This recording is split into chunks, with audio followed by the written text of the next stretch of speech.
Mr. President, mga kababayan at kapwa ko Pilipino, noong 8 ng Hunyo, 2 kabataan na puno ng pangarap, 2 atleta ng Ateneo de Manila University Men's Basketball Team, sina Rene Clert Baterbonia at Divine Adili, ang binawian ng buhay sa isang off-campus activity sa Aurora.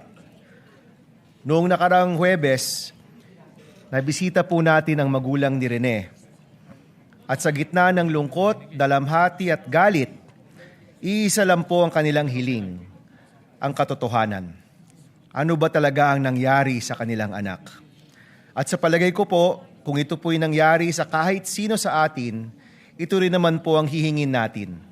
At higit pa dito. Ang trahedyang sumapit kina Rene at Divine ay nangangailangan ng kalinawan at katotohanan.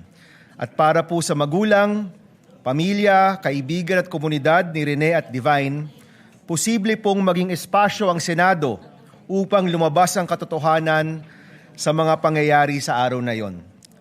Sa pagdinig na ito, suriin po natin ang kasalukuyang polisiya ng DepEd, ng CHED, ng mga sports and athletic rules, regulations and standards po nito. At ang lalabas po mula sa pandinig ay maaari ring makadagdag sa ating panukala na Safer Schools Act. Kaya hinihiling po namin na atasan ng Committee on Basic Education at Committee on Justice na isagawa ang isang pagdinig at pagsiyasat ukol sa trahedyang ito.